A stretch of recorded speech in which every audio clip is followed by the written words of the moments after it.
Hola, ¿qué tal? ¿Cómo están? Muy buenos días, bienvenidos, bienvenidas. Comienza Asturias al Día. Hoy es martes 20 de mayo y vamos a hablar de algunos asuntos que tienen que ver, por ejemplo, con el reto demográfico, con el encuentro ciudadano que se va a desarrollar esta semana en el Teatro Campo Amor en Oviedo, o lo que está ocurriendo en Gaza. Hemos invitado hoy a participar con nosotros a la periodista Maribel Lujilde, al articulista Silvia Cosío, al también periodista Eduardo Paneque y al periodista Diego Baliño. Con ellos cuatro vamos a estar en esta primera parte del programa. Luego vamos a charlar con Bárbara Camblor, que es una atleta asturiana.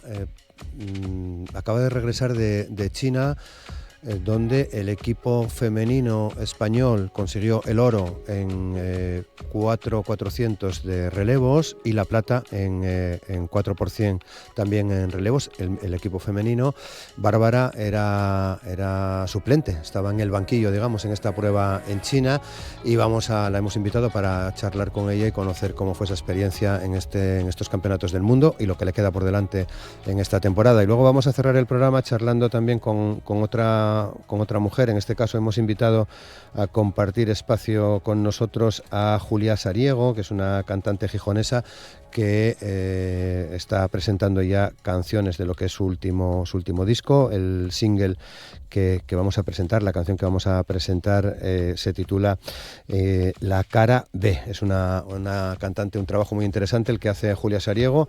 Será parte del contenido del programa de hoy. Y les pongo ya en antecedentes sobre los asuntos que vamos a tratar en esta primera parte. Hablaba y mencionaba el reto demográfico, porque ya saben que es uno de los desafíos que tenemos en Asturias.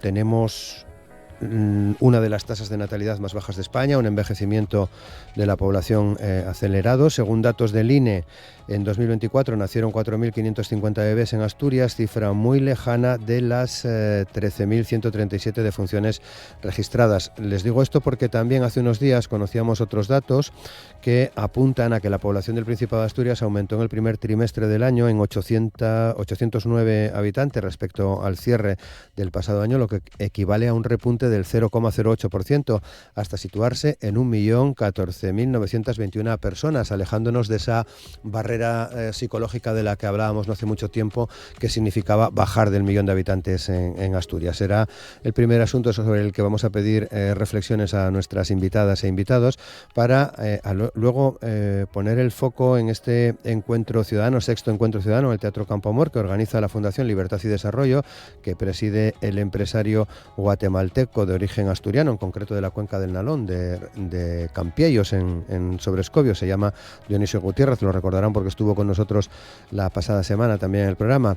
Este programa incluye 4 paneles de debate en los que se van a abordar temas como la pérdida de libertades y derechos, el retroceso democrático, la guerra comercial global, el desprestigio de la política, el populismo y la polarización, los riesgos de la inteligencia artificial y la desinformación, o los desafíos de la ciberseguridad. Para abordar estos asuntos, el evento va a contar con un elenco de ponentes, entre ellos 8 expresidentes iberoamericanos: José María Aznar, Andrés Pastrana de Colombia, Laura Chinchilla de Costa Rica, Felipe Calderón de México, Tuto Quiroga de Bolivia, Mauricio Macri de Argentina, Yamil Mauaz de Ecuador o Luis Lacalle de Uruguay. A su lado habrá expertos como George Piro, Juan Luis Tebrián, Félix Sanz Roldán, Claudia Ngurisati y Álvaro Vargas Llosa. Entre otros actos, el programa también está prevista la participación del expresidente colombiano Iván Duque. Bajo el lema «Están en peligro la democracia y la libertad», la jornada busca analizar las amenazas al Estado liberal y proponer soluciones desde el consenso y la cooperación. Y de ahí pasamos a pedir opinión sobre la situación que estamos viendo un día más en Gaza. Israel permitía ayer la entrada de los primeros 5 camiones de ayuda humanitaria desde que impuso el bloqueo hace 2 meses y medio, cuando rompió la tregua con Hamás y retomó la ofensiva militar. El ejército de Israel ha anunciado que 5 camiones de Naciones Unidas que transportaba ayuda humanitaria, incluyendo alimentos para bebés, han sido trasladados a través del cruce de Karen Shalom hacia la Franja de Gaza. Es el primer envío de ayuda humanitaria que entra en Gaza después de 11 semanas de este bloqueo humanitario. Por otra parte, Los líderes de Reino Unido, Francia y Canadá advertían ayer lunes que sus países van a tomar medidas concretas si Israel no detiene su ofensiva militar en Gaza y levanta las restricciones a la ayuda humanitaria. En España, el presidente del gobierno español, entre otras cosas, Pedro Sánchez, defendía también ayer que hay que apartar a Israel de Eurovisión por su ofensiva en Gaza, que continuó con bombardeos en la misma noche que se celebraba esta competición musical. Hablamos de 53.475 palestinos en Gaza, víctimas mortales de este conflicto, y cerca de 121.400 personas que han resultado heridas desde el inicio de la invasión de Israel en Gaza contra Hamás por el atentado del 7 de octubre. Ya saben que aquel día Hamás mató a 1.200 personas, secuestró a 200 y a otras 250 personas más. Son los asuntos que vamos a tratar en el día de hoy. Asturias al día, con Roberto Pato. Y con Amor Argüelles en el control de sonido, saludamos a Eduardo Paneque, periodista del diario El Comercio. ¿Qué tal, Eduardo? ¿Cómo estás? ¿Qué tal? Buenos días. Buenos días, muchas gracias. Maribel Lujilde, periodista también, directora del CISLAN. ¿Qué tal? ¿Cómo estás, Maribel? Buenos días. ¿Qué tal? Buenos días, encantada de estar aquí. Muchas gracias. Diego Baliño, periodista. ¿Qué tal? ¿Cómo estás, Diego? Buenos días, Roberto. Muchas gracias por la invitación. Y Silvia Cosío, articulista en distintos medios de comunicación. ¿Qué tal, Silvia? ¿Cómo estás? Muy bien, gracias. Buenos días. Buenos días. Bueno, parece que nos vamos alejando, Eduardo, un poco de esa barrera psicológica de la pérdida del 1.000.000 de habitantes en Asturias, ¿no? Sí, bueno, y cuando leímos el dato, este saldo positivo de población de esas 809 personas, claro, en un primer momento es un número al final de 3 dígitos y nos puede parecer un número muy escaso, muy bajo, pero sí que creo que tiene una enorme carga simbólica, porque Asturias, aunque continúa siendo eminentemente una población o teniendo una población con un envejecimiento, sí que con un despoblamiento rural, sí que de la época en la que venimos, que hace años hablábamos del éxodo juvenil, precisamente ahora con esta cifra, y bueno, y a la espera de que se consolide, porque al final estadísticamente de momento tenemos un trimestre, sí que es darle la vuelta a la tortilla, sí que es empezar a hablar de que la gente sí que se queda en Asturias, o que los migrantes vienen a Asturias, o que la gente quiere quedarse y construir un proyecto de vida en Asturias, lo cual bueno, es un cambio en la ecuación, y es un cambio también que a su vez esto lo que implica, tenemos que leerlo en términos de oportunidad que al mismo tiempo tenemos que leerlo como un reto y al final como un mandato a los poderes públicos, que es en las vías en las que entendemos que están trabajando, sobre todo a partir de la aprobación de la última ley que va precisamente enfocada en el reto demográfico, porque precisamente esto, uno de los temas que trae consigo, bueno, pues sí hemos hablado permanentemente de los servicios públicos. Claro, el aumento poblacional puede traer consigo al mismo tiempo una presión sobre los servicios públicos, con lo cual es uno de los puntos en los que tenemos que garantizar que esos servicios públicos sigan manteniéndose. El otro es esa diversidad o intentar combatir esos conatos que pudiera existir de discursos xenófobos, por ejemplo, porque el aumento de los migrantes ya sabemos lo que trae consigo, ya sabemos los discursos que después están a la vuelta de la esquina, y ya es donde tenemos que el segundo reto sería el preservar precisamente esa Asturias diversa y esa Asturias plural, que es la que nos ha caracterizado hasta ahora. Por supuesto, garantizar todo esto con un empleo digno, y sí que uno de los retos más importantes de consolidarse, aunque la tendencia es en este cuarto punto que yo quería mencionar, sí que está ahí, es precisamente el reequilibrio territorial, que al final esto no sea a costa de aumentar la densidad de las grandes ciudades, sino que precisamente haya una dispersión y que sirva de palanca precisamente para el repoblamiento de lo rural. Con lo cual, una cifra que puede parecer baja, que yo creo que sobre todo lo que es simbólica y un reto. Maribel. Pues yo le doy la bienvenida a las 809 personas nuevas que tenemos en Asturias, fundamentalmente porque básicamente ese engrosamiento leve de nuestra población viene fundamentalmente de la inmigración, y por este orden pues vendrían de Colombia, Marruecos, Venezuela, Perú, que son los 4 países que más nutren, digamos, la inmigración en nuestro país y en nuestra región. O sea que nada, bienvenidos. Yo, de todas maneras, digamos que la música de fondo de esta sinfonía, que de repente nos ha dado una nota tan agradable, la sinfonía de fondo es otra, ¿no? Que es la de que esa tasa de fecundidad, que es un 0,94% de hijos por mujer en Asturias, cuando la tasa de reemplazo es el 2,1%. Esto significa que las mujeres asturianas en edad fértil, bueno, esto viene pasando desde hace mucho tiempo, que las mujeres asturianas en edad fértil no tenemos los hijos o no tienen los hijos que quieren tener. O sea, las mujeres asturianas no tienen los hijos que quieren tener.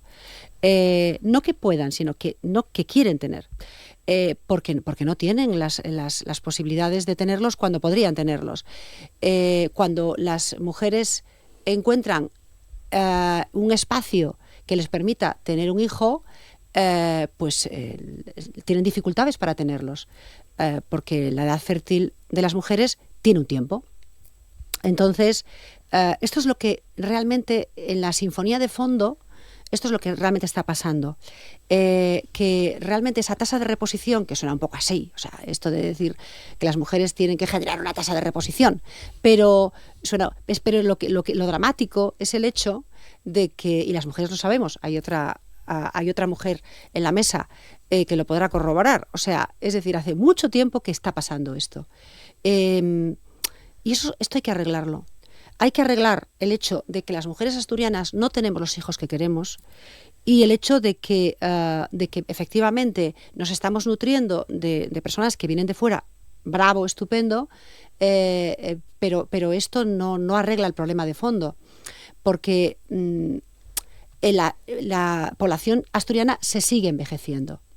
Entonces, los expertos lo que dicen, hablan de una ecuación que es una ecuación sencillísima, pero claro, es muy compleja, que es la de propiciar que haya un trabajo estable. Donde hay trabajo estable, donde hay vivienda accesible y donde hay servicios que tienen capilaridad, se genera población. Entonces, en Asturias tenemos dificultades para ofrecer vivienda accesible cada vez más. Tenemos ciertas dificultades, ahora un poquito menos, pero seguimos teniendo dificultades para ofrecer empleos para toda la población. Y luego la capilaridad de los servicios está en cuestión. Porque hay muchos... queremos atraer población y retener población, pero menguamos los servicios en las salas, ¿no? De repente pues desaparecen plazas de médicos o médicas, están más desatendidas las personas que viven en poblaciones, que tienen que desplazarse para una consulta médica básica. Es decir, que... Es un canto de sirena el hecho de que de repente nos hayan llegado estos 809, porque yo pienso que básicamente es gente de fuera, ¿no? Porque ahí están las cifras, es decir, han nacido menos de 5.000 niños el año pasado y se han muerto casi 14.000 personas. O sea que vamos, las cifras cantan. Silvia. Bueno, yo que ya cumplí con mi parte de la tasa de reposición, no es verdad porque tampoco yo, o sea, solo tengo una hija, siendo verdad que muchas mujeres no hemos tenido, por muchas razones, no solo objetivas y materiales, igual los hijos que queríamos tener, yo hubiera aspirado a tener entre 10 hijos y 20 perros, es decir, mi pareja estaba absolutamente en contra de mis planes de vida y también tampoco alcanzaba, ni mi casa ni mi dinero alcanzaba para tener 10 hijos y 20 perros, pero todavía... Espero tener 20 nietos y 20 perros, o sea que todavía aspiro a poder conseguir todo esto. No, fuera de broma, es decir, sabemos que hay como un silencio en Asturias con respecto a dos temas. Uno, cada vez somos más mayores, es decir, y esto es un problema que se dice un poco sotoboche, pero que no estamos viendo el problema que va a ser a largo plazo, no porque sea un problema que la gente llegue a mayor y viva muchos años, que eso es maravilloso, pero si hay más gente mayor que gente joven, vamos a tener un problema a la hora de ejercer cuidados, a la hora de mantener servicios públicos, etc. Es decir, a ver quién cuida a toda esa gente mayor, a ver quién sostiene las pensiones. Es decir, todo esto es un problema y además es un problema que yo creo que en Asturias lo estamos viendo más grande, pero que en Europa y en el mundo occidental es así. Es decir, vamos hacia eso. Trabajo, conciliación y y tener una casa. Es decir, ahora mismo el trabajo está mejor en Asturias, no lo vamos a negar. Se están dando pasos hacia la conciliación. El tema de las escuelas gratuitas de 0 a 3 ha sido un paso muy importante. Es decir, creo que falta una gran discusión y una gran pacto social con respecto al papel de las escuelas en la sociedad. Es decir, abrir las escuelas no es tener a los profesores, como algunos dicen, de la mañana a la tarde cuidando niños. No, es que las escuelas se conviertan, que estén abiertas al barrio, que traigan, que haya cuidadores, no solo profesores, que sean espacios donde se puedan ejercer también otras labores que no sean simplemente educativas, sino de recreo. Es decir, todas estas cosas que hemos visto que se han hecho, sobre todo en los países nórdicos, donde las escuelas están más abiertas.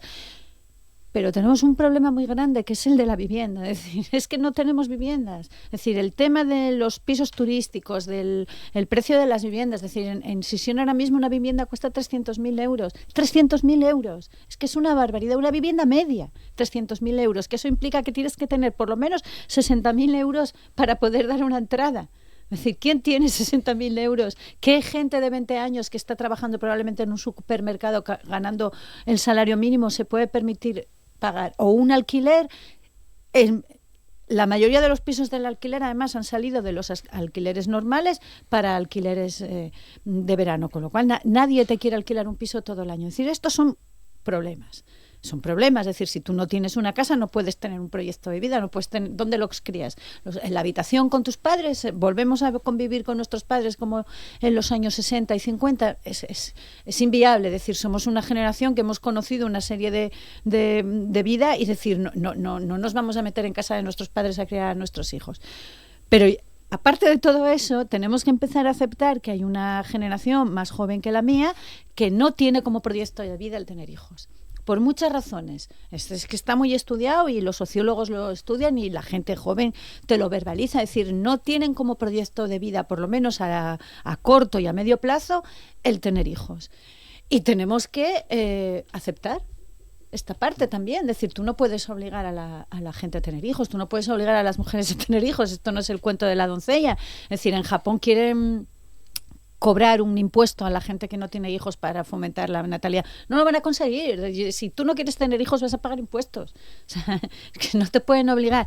Y esto es una discusión también a largo plazo de entender qué es lo que pasa para que mucha gente, decir, yo creo, y termino ya, creo que hay una mentalidad pesimista de las generaciones más jóvenes que la mía, que tienen auténtico pánico al futuro, no me extraña, es decir, el cambio climático, Palestina, el trumpismo, es decir, no tienen confianza en el futuro y no se atreven a tener hijos. Y otros muchos simplemente, bueno, pues no quieren. Decir, y esto es algo que tenemos que hablar y por eso hay que tener mucho cuidado cuando hablamos de las personas migrantes, porque todas las personas tienen derecho a buscar sus proyectos de vida y a huir de la miseria y de los problemas políticos lo que no podemos decir en España es que vengan para que tengan hijos. No, es decir, una persona migrante tiene derecho a migrar con independencia de la utilidad que pueda tener en estos momentos para los asturianos que vengan a tener hijos. Es decir, si quieren venir una pareja de colombianos y no tener ningún hijo, bienvenido sea. Es decir, pero no digamos no que vengan a tener hijos, no. Es decir, las personas migrantes no están aquí para que nosotros los utilicemos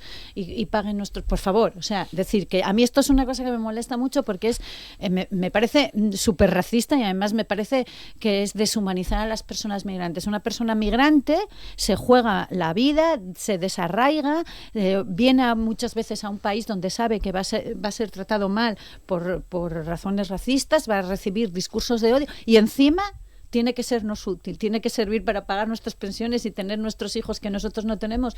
No, es decir, yo esas 800 personas que han venido a Asturias, bienvenidos sean y que tengan el proyecto de vida exactamente igual que el que quieran tener, como he tenido yo, con toda la libertad del mundo. Diego. Bueno, estoy muy de acuerdo con los tres compañeros. Creo que ha sido importante no bajar esa barrera psicológica que decías a la presentación del 1.000.000 de habitantes, porque creo que poca gente apostaba porque lo mantuviésemos, ¿no? Aunque sea simplemente por una cuestión psicológica, creo que es positivo. También es verdad que ha aumentado la población en toda España, es decir, no es un caso particular de Asturias. Creo que salvo en Baleares, en Extremadura y en y en Ceuta, creo recordar que era, que descendió, el resto de autonomías de España aumentó la población. Es decir, que no solo es un caso en Asturias, ¿no? Me llamó la atención en un artículo que leí el ejemplo de Mieres, ¿no? Mieres en los años 60 tenía 70.000 habitantes y ahora no llega a los 35.000. Y la noticia era que se ha revertido con esta noticia el tema de sí, ha aumentado la población en Mieres, ¿no? Que es un en caso, Mieres, no en Turón. En Mieres concejo hablo, ¿eh? Mieres concejo.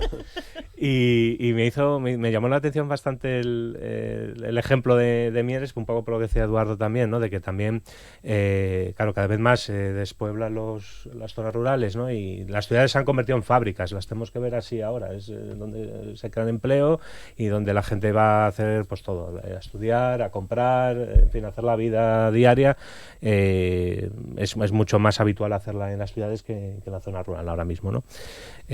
Bueno, yo solo conozco un caso ahora mismo de un nuevo vecino que vendrá a finales de junio o principios de julio. Mi hermana está embarazada ahora mismo, así que voy a ser mi sobrino, voy a ser tío por primera vez.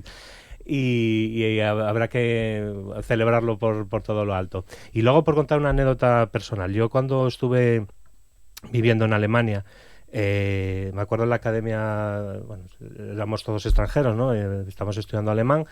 Yo tenía aquel entonces 26 años y iba con compañeros de países, bueno, pues sobre todo de los Balcanes, ¿no? De Croacia, de Albania, de Serbia. También había algún ruso, había una brasileña. Todos teníamos entre 25 y 30 años y yo era el único caso sin hijos, ¿no? Entonces, bueno, cuando nos presentamos de dónde veníamos, la edad y tal, todos alucinaban conmigo, ¿no? Diciendo, o sea, tienes 26 años, soltero sin hijos, pero ¿qué te pasa? ¿Por qué? Y estoy de acuerdo con lo que decía Silvia de las dificultades del acceso a la vivienda. Yo creo que es el primordial, el principal problema.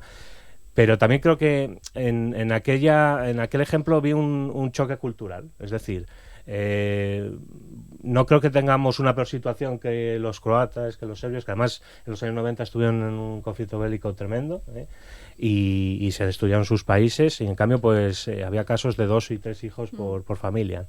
Entonces, bueno, si volviera a dar clases de alemán y dijera, pues hoy tengo 39 años y sigo sin hijos, me imagino que ya dirían, pero tú ya eres un caso perdido, totalmente, ¿no? Sí. Pero bueno, es verdad que sí, a ver, el problema del crecimiento vegetativo, que lo tengamos negativo, pues redunda un poco lo que han dicho los compañeros, ¿no?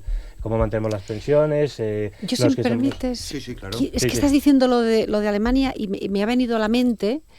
Acabo de recordar una realizadora que participó en el Festival de Cine de Gijón en la última edición y que estuvo dando una charla en nuestro centro, y como yo la llevé y la traje en coche, pues tuve un rato de conversación con ella, y ella era española y vivía en Berlín, y ella me contaba que estaba deseando volver a España, que ella realmente quería vivir en España, pero no tenía los medios para vivir en España.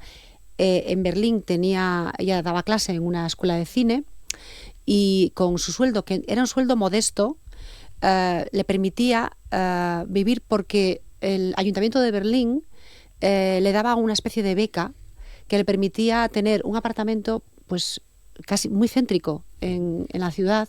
Entonces me decía, vivo en el centro de una ciudad absolutamente apasionante, en la que pasan muchas cosas, por un módico precio, y esto es absolutamente impensable. Sí, pero yo sería una Berlín, pobre. Ha habido auténticas batallas campales para parar la gentrificación, los Airbnbs, obligar al ayuntamiento a seguir manteniendo los alquileres protegidos, las subvenciones a los alquileres, no las subvenciones a los alquileres como hacen aquí, sino que mantener los precios bajos de los alquileres por barrios. Es decir, pero claro, eso se ha peleado muchísimo. Exacto. Porque a ver, la intención del Ayuntamiento de Berlín era un poco la que estaban haciendo aquí los ayuntamientos, ¿no? Que el mercado se regula. El mercado no. Es decir, y eso me conecta con lo que contabas de Mieres. Está pasando en todas las cuencas. O sea, claro, las cuencas están, de repente, están viviendo un aumento de población inesperado, ¿no? Porque están absorbiendo Pero, mucha gente que está huyendo. Exacto. Claro. Y lo que está pasando ahora mismo es que hay especuladores que están comprando edificios enteros en las cuencas, edificios enteros de pisos que luego van a convertir en apartamentos turísticos, porque llegará un momento en el que el apartamento turístico tenga, o sea, No, es que están vendiendo apartamentos, o sea, si tú entras en los portales, estás viendo que te ponen a 15 minutos de la playa y es Mieres.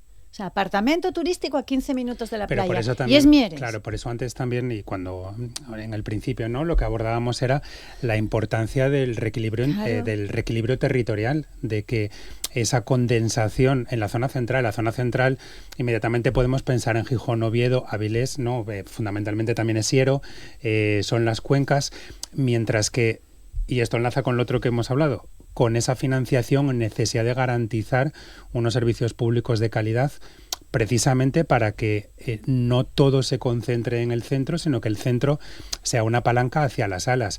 Claro, donde hay mejores conexiones, al final las cuencas, me refiero en la interconexión de la zona central.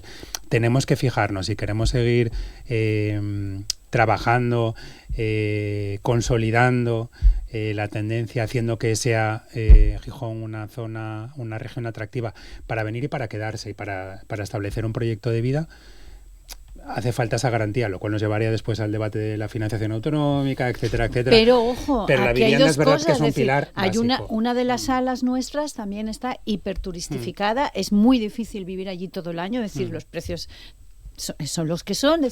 Y luego hay otra pata que es como lo de la maternidad, es decir, tú no puedes obligar a la gente a vivir en la zona rural si no quiere, es decir, son proyectos de vida que tú no puedes imponer a nadie, es decir, y yo lo digo porque yo huyo del Prado, quiero decir que si a mí por muchas ayudas que me den, es muy difícil que yo a mí también me soy vaya, de asfalto, o sea, a mí, que me vaya a vivir a sinceramente. ciertas zonas, es decir, porque también va en el carácter, es decir, Sí. ya no, y luego los trabajos son los que son, es decir, en la zona rural el tipo de trabajo que hay es más limitado, salvo pero hippies están los nómadas digitales, hay pero mucho mira, trabajo los nómadas digital. digitales ya vienen con dinero. Sí. Es decir, la gente con dinero puede vivir donde quiera y cuando cansa se va. O empieza a trabajar, hay mucho trabajo en proyecto, hay mucho trabajo en proyecto multinacional, multilateral, que se hace ahora telemáticamente. Que dice, mira, el COVID nos trajo un gran entrenamiento en trabajo telemático. Yo creo que hay... Pero no todas las empresas te lo quieren, es decir, hay empresas que te obligan a estar ahí. Sí, pero no hablo del teletrabajo, despacho. del trabajador que tiene su trabajo a 2 o 3 kilómetros o 15 de su casa. Hablo de los equipos internacionales. Quiero decir, hay personas en Asturias que están trabajando para videojuegos. Pero para... eso es una minoría y bueno, lo que está muy bien, que vengan a trabajar. Exacto. Y que se implanten.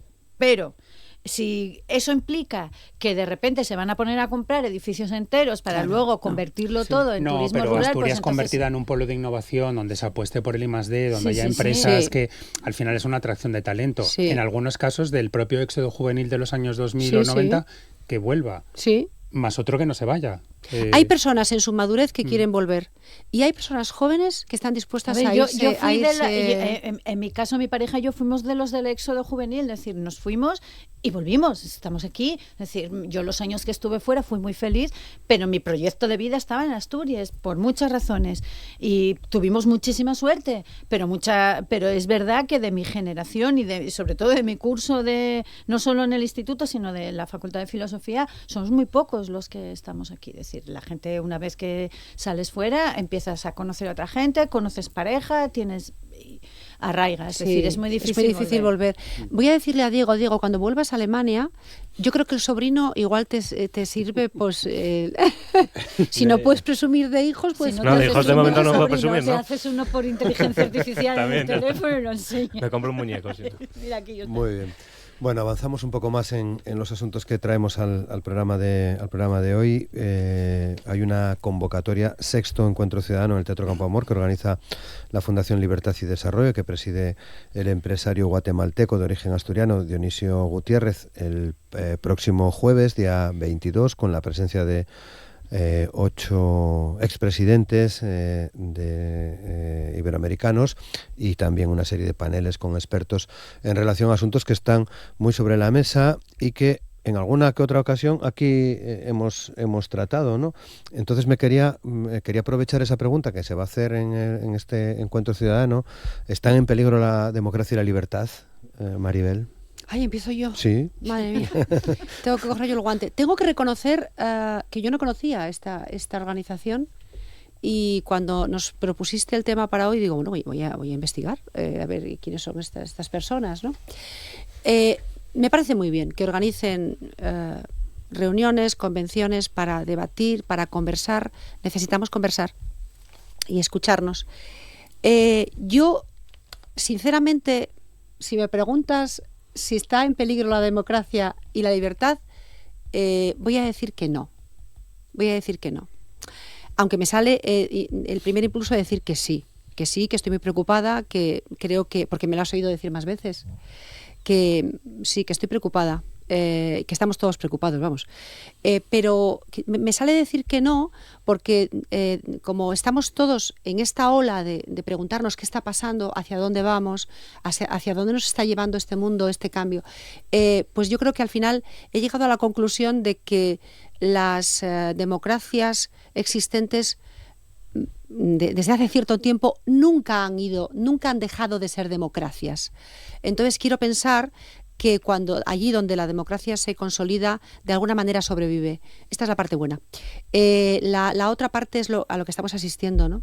Entonces hay elementos que son de enorme preocupación, ¿no?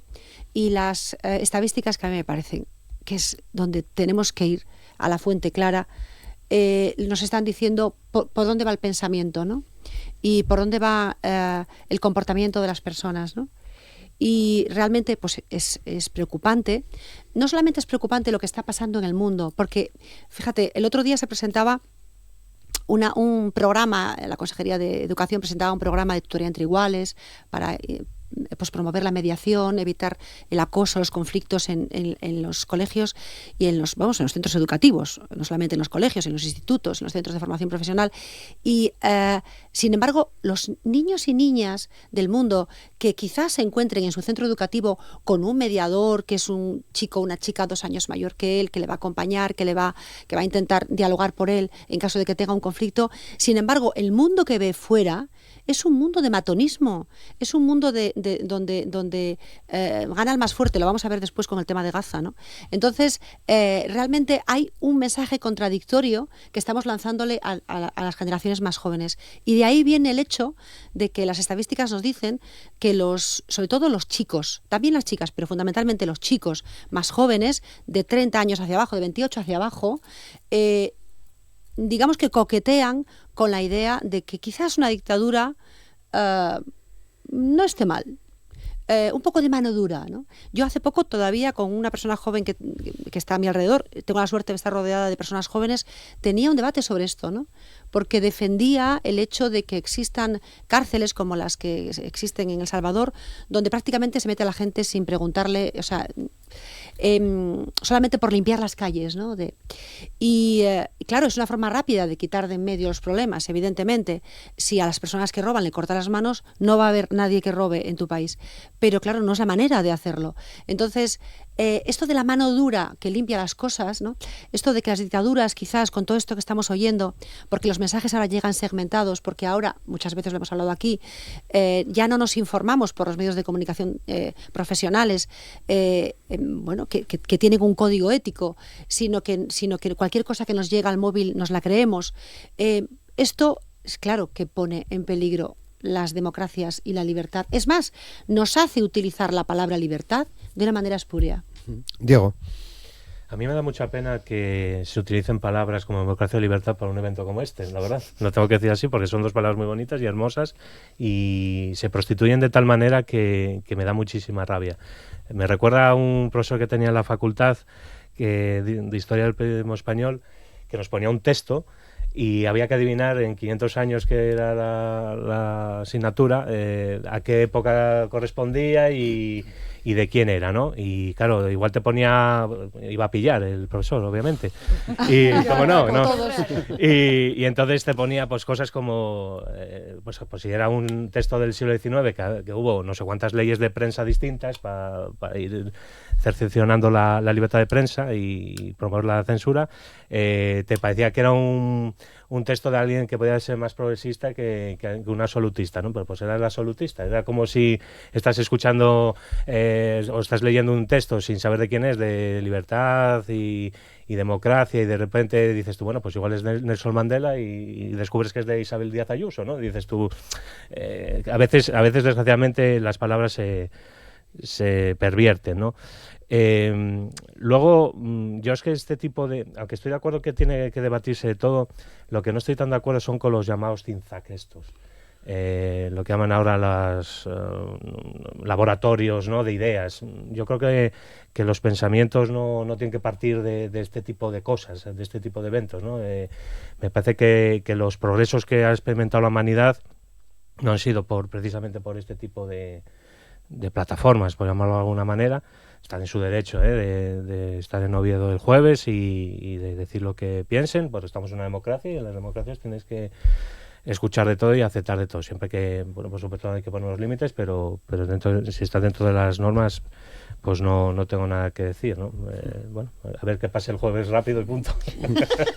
Yo, como ella, tampoco tenía mucha idea de quién era esta think tank, y era más feliz antes de saberlo. A mí me parece maravilloso que gente que son expresidentes, millonarios, hijos de premios Nobel, que no se sabe exactamente a qué se dedican, salvo a gastar el dinero de papá, hagan un encuentro ciudadano como si, no sé, si estuvieran juntando a las juventudes de la CNT. Es decir, vamos a ver, un poco de cachondeo es decir, es una reunión de la élite que se reúnen en Oviedo a pasarlo bien, a soltar sus 4 tonterías trumpistas, porque a ver, es que aquí está todo el mundo, todos los que vienen a Oviedo a hablar de los problemas de la democracia y si está en peligro la de la democracia, están todos alineados con Israel y con el trumpismo. Es decir, me parece maravilloso que nos vengan a vender que la libertad es bombardear y decapitar niños de recién nacidos palestinos, y que la libertad es dejar que el discurso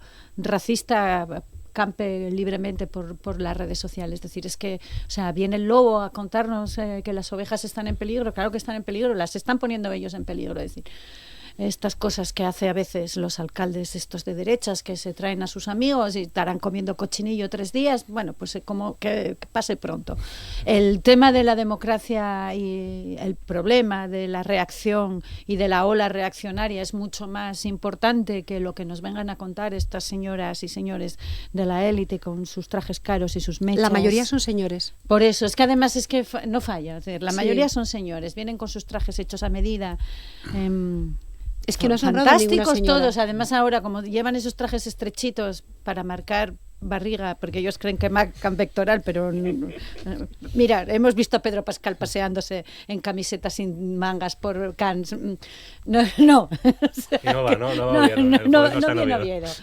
Pero claro que la democracia siempre está en peligro. Es decir, la democracia es igual que el feminismo y la lucha antirracista y el Estado de Derecho, el Estado de Bienestar.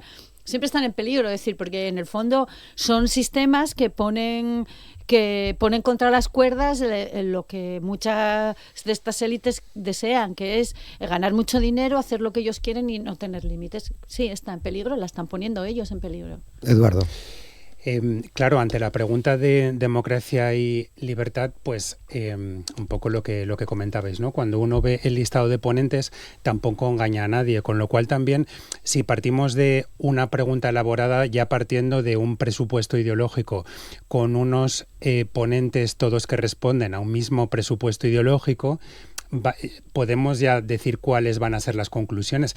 Bueno, las conclusiones son, quiero decir, para todo ese grupo de votantes o ese grupo al que vayan dirigidos, serán perfectamente legítimas y les hará pensar, pero desde luego lo que no creo que pueda ser visto es como una reflexión plural, objetiva, y esto además para un organizador que además tú, Roberto, también le entrevistabas, yo le entrevistaba también en El Periódico hace una semana, y que quiere decir que dice claramente que el modelo a seguir es el de Javier Milei. Entonces, a partir de Javier Milei, es decir, tenemos un foro cuya bandera es el neoliberalismo y el capitalismo. Tampoco creo que se escondan, quiero decir que personas como José María Aznar, que es uno de los invitados, lo hemos tenido además y lo hemos vivido en primera persona. Claro, Javier Milei, que es el que en este tiempo que lleva de mandato ha hablado de la erosión del estado de bienestar, de la reducción del gasto público, que además con unas formas y modos excéntricos, creo que precisamente es uno de los motivos por los que se contribuye precisamente a la crispación y a la polarización de la sociedad, que también ha hablado de la privatización, cosa que también han hecho el resto de los ponentes que vienen. Por lo tanto, se puede hablar de democracia y libertad, evidentemente, cada uno desde la perspectiva en la que quiera, y otra cosa es que vaya a ser tenida en cuenta. Y enlazando con la segunda pregunta, nosotros que nos lanzaba esta pregunta, que además creo que prácticamente yo creo en todas las tertulias, desde algún punto de vista, desde algún enfoque, siempre abordamos este tema. Estamos ahí con el mantra.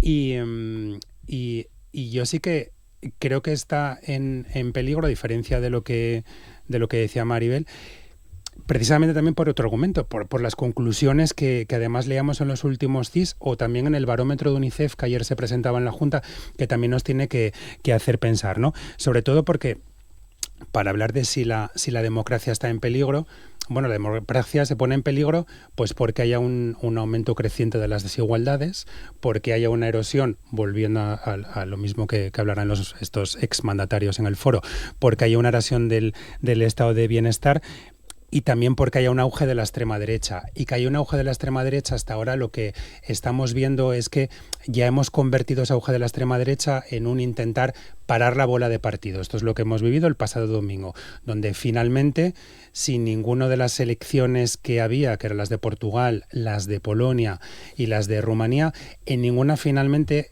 ha ganado la extrema derecha, pero es que en todas ha consolidado o crecido. En el caso de Portugal, además, empatando con el Partido Socialista. Pero es que hace unas semanas en Alemania también teníamos un auge de la extrema derecha. Entonces, permanentemente vamos viendo esto. Pero es que incluso en los países donde la extrema derecha es más baja, bueno, ahora en las elecciones en Reino Unido también ha crecido, pero incluso allí, o en España, que también es uno de los países al final donde es cierto que el tanto porcentual en el Parlamento es más bajo que en otros países, claro, tenemos una derecha, o en el caso de Reino Unido, los laboristas, que le compran el marco a la extrema derecha, con lo cual, bueno, bien, no gobiernan, pero es que al final, fíjate, en las elecciones de la segunda vuelta de Polonia, es que se va a enfrentar la derecha contra la extrema derecha.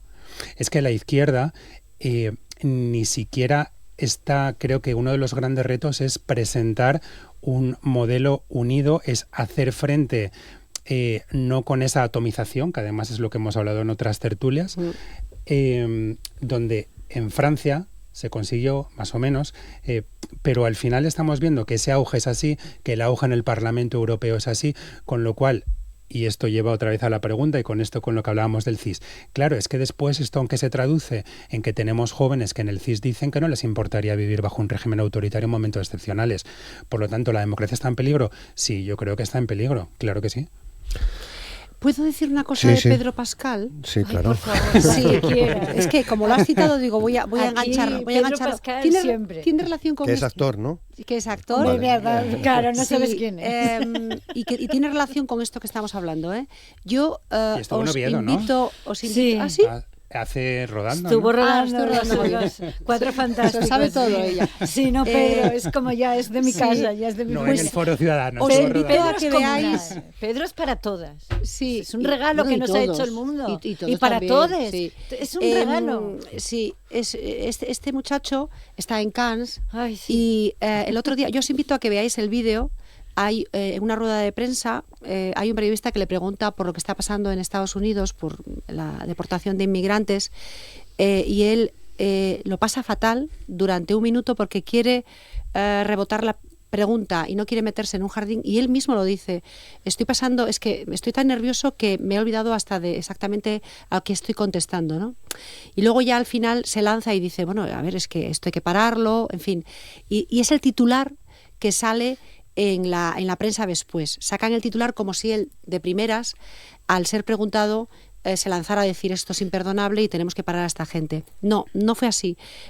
Llegó hasta ahí después de pasarlo fatal ante cámara. Yo vi el vídeo un par de veces porque y se conecta con esto que estamos hablando, ¿no?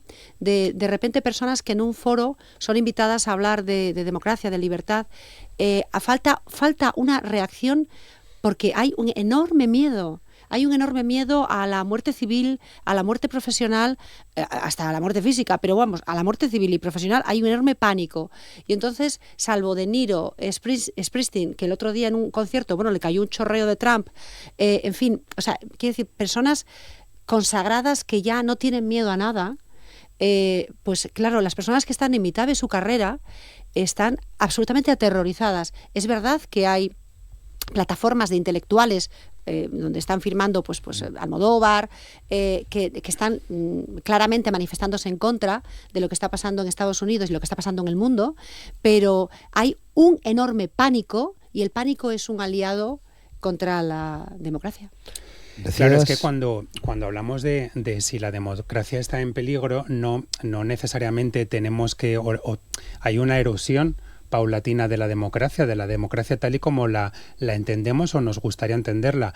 Es que por ejemplo, el derogar leyes LGTBI, el dar pasos atrás en la igualdad, son todo pasos que van erosionando la democracia, que erosionan y que dilapidan precisamente los pilares fundamentales de un Estado democrático. Y los ejemplos que ponías, claro, si hay gente que se puede permitir hacer ese uso de la libertad de expresión, pero porque otros más abajo, porque están al principio de su carrera, por coacciones, no pueden. Quiero decir, mismamente estamos reconociendo de que hay capas de la sociedad en sociedades democráticas, modernas, que en su momento hemos mirado como reflejo de los estándares que queríamos alcanzar, que ya no se atreven a expresarse por miedo a las represalias. Eso es una erosión de la democracia, claramente, ¿no? Silvia. Sí, y aún así yo quiero romper una lanza en favor de los miles de chicos y chicas estudiantes en Estados Unidos que les están quitando, ya no es que les estén expulsando de la universidad, es que les están retirando los títulos que ellos se ganaron simplemente por salir y denunciar el genocidio palestino. Es decir, es verdad que hay una parte de cobardía, de una parte sobre todo del sector cultural y político, que deberían de empezar a levantar la voz, decir, no, esto no es la Alemania nazi, aquí no se está metiendo todavía a nadie en centros de concentración por levantar la voz, se están perdiendo trabajos, sí, pero es que hay chicos que tienen mucho más que perder, por ejemplo, que muchos actores y se la están jugando. Es decir, la democracia a veces se pone en peligro cuando te pones de perfil. Lo que está pasando en el Reino Unido es así, es decir, están los laboristas haciendo leyes más racistas que los Tories y con leyes absolutamente asquerosas contra las personas trans. Es decir, hay que levantar la voz. No te hacía la señal porque nos quedan 10 minutos y quería pediros una opinión en torno a Gaza. Diego. Pues nada, sí, atroz. Sigue siendo una vergüenza que Israel tenga carta blanca para hacer lo que quiera. Bueno, es un genocidio terrible y sinceramente es que ya no sé qué más decir del tema porque es que nos redundamos, pero pasan los días y sigue sin haber una solución. Silvia. Yo solo voy a decir una cosa y lo vamos a ver. Va a haber unos juicios de Nuremberg contra la gente de Israel y yo espero y deseo que, empezando por Feijóo y toda esta gentuza que está dando la cara por razones completamente espurias a favor de un Estado que está bombardeando de manera inmisericordia a la población civil, asesinando niños, bombardeando ambulancias, cometiendo un genocidio en prime time, espero de verdad que dentro de 2-3 años pasen tantísima vergüenza por haber defendido esto, que como la vergüenza que pasaron muchos alemanes en el 45, pero la van a pasar. Es decir, esto es imperdonable desde el punto de vista político, pero desde el punto de vista moral, yo tengo una lista con la gente que está cometiendo. No, es que hay que echárselo en cara. Y yo espero ver unos juicios de Nuremberg. No quiero que se cuelga a nadie porque me parece que la vida humana es sagrada, pero espero que esta gente lo pague con muchos años de cárcel y una vergüenza histórica y una culpa histórica enorme. Y que desaparezca el Estado de Israel también es una cosa que deseo. Ni en sus mejores sueños Netanyahu pudo imaginar un escenario tan bueno como este para culminar lo que en el fondo fue el gran sueño de Israel. Si alguna vez Israel se acarició la idea de tener una convivencia con un Estado palestino o con los palestinos. Hace mucho tiempo que eso se fue por el desagüe y Netanyahu vive un momento de gloria viendo que el trumpismo no solamente le da luz verde para hacer lo que quiera, para arrasar a esta gente y quedarse con todo, sino que además incluso van a hacer negocio juntos, ¿no? Que es lo que está haciendo este hombre, Trump, hacer negocio, fundamentalmente, no para Estados Unidos, sino para él y su familia. Entonces, Netanyahu tiene ahora mismo la carta blanca hasta de Eurovisión, hasta del voto popular de Eurovisión, que eso es, que duele el alma, ¿no? ¿Compartes que se audite ese voto? Bueno, pues que se audite, ¿por qué no? Claro que sí, que se audite. Oye, no nos auditan a nosotros, pues que también se auditen ellos, pero habrá votado esa gente, porque estas cosas pasan. O sea, es decir, hay un jurado profesional que decide en base a lo profesional y luego está el voto popular que va ahí en tromba y que es capaz de gastarse 20, 30 y 40 euros en de repente vamos a ir con estos. Pero, en fin, es desalentador. Ojalá haya esos juicios. Yo no lo tengo muy claro, pero estar pensando en esos juicios es como si estuviésemos presuponiendo que esto está perdido. Es que está perdido. Y ya lo sé, pero no podemos aceptarlo. O sea, es como decir, me niego a decir que la democracia está en peligro, me niego a aceptar que esto suceda, ¿no? Pero porque estamos viendo que está sucediendo en directo en el siglo XXI. Eduardo. En lo que decías de Eurovisión, por cierto, está muy bien y bueno, yo lo he aplaudido, el gesto de Radio Televisión Española al inicio de la emisión del sábado, pero creo que no basta. Al final es un maquillaje anecdótico, pero que más allá del propio gesto, que está muy bien, si realmente esa es la postura, pues tendría que salirse del festival o no emitirlo o haber suspendido la actuación como hicieron en el caso de Bélgica. Que el gesto ha estado muy bien antes de la retransmisión, donde solamente nos enteraríamos en España, pero ya está.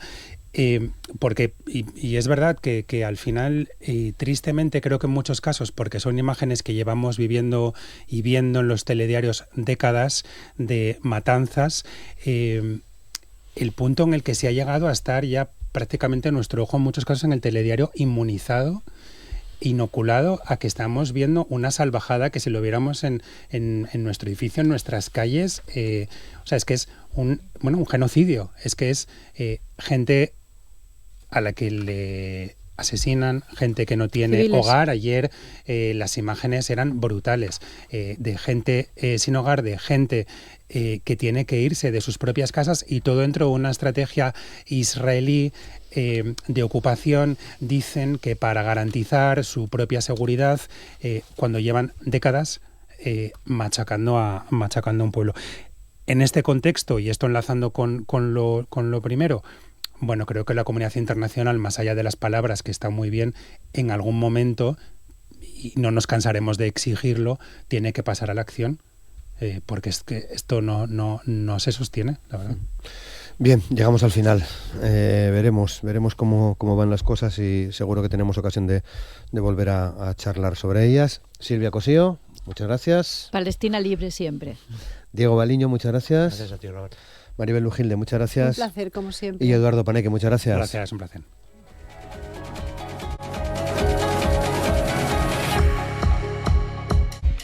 Hoy en la entrevista de Asturias al Día vamos a compartir espacio y conversación con Bárbara Camblor, atleta asturiana que acaba de regresar de los Campeonatos del Mundo de Relevos celebrados en China, y en los que el equipo femenino español se alzó con el oro y con la plata, con el oro en 4%. 4x400 y con la plata en 400. Bárbara Camblor, ¿qué tal? ¿Cómo estás? Buenos días. Lo dije bien, ¿no? Sí, es así, sí. ¿No? Formabas parte del equipo, estabas en el banquillo, ibas de suplente, pero me imagino que la experiencia de participar, de ver a tus compañeras, tanto en la primera prueba en la que se consiguió la plata como en la que se consiguió el oro, bueno, pues fue una sensación realmente increíble, supongo, ¿no? Sí, la verdad, aunque obviamente, o sea, no corrí, no se siente lo mismo, pero al final somos como un equipo y lo que hagan ellas, pues tú también lo sientes como eso. Claro, qué bien. Haber podido estar allí, ¿no? Porque, claro, se decide a última hora quién corre. Sí, nos dicen justo el día de antes. Ah. O sea, nadie sabe nada hasta justo el día de antes, que a una reunión y ya dicen quién corre. Vale. Para ti fue importante porque de alguna manera volvías, ¿no?, a la élite mundial con estos campeonatos, ¿no? Sí, ya que, bueno, el año pasado fui a París, pero antes de París ya estuve casi toda la temporada lesionada y entonces ir a París, ahora volver, pues ya vuelvo a entrar ahí en la élite. Ir a las Olimpiadas, ¿no? Sí. En París el año pasado. Bueno, es verdad que leía también que tuviste alguna lesión que te ha impedido de alguna manera en los últimos tiempos mantener la progresión que llevabas, pero bueno, veo que no has perdido nada, ¿no? Sí, la verdad que tuve bastante mala suerte con las lesiones. Yo creo, no recuerdo, igual hace 3 o 4 años que no tengo una temporada sin tener ninguna lesión. Y esta, de momento voy bien y ya se nota en el rendimiento, vaya. Intentar progresar, o sea, tener una continuidad en los entrenamientos es lo que al final te da la calidad. Claro, porque luego nos metemos un poco más, pero bueno, campeonatos del mundo el otro día en China. A partir de ahora empieza la temporada en pista al aire libre y ahí tienes también muchos planes. Sí, justo, o sea, este campeonato abre como el aire libre y justo ahora este fin de semana voy a Castellón a competir a la Liga de Clubs con el equipo y a partir de ahora ya todas las semanas a competir. ¿Tu próximo objetivo?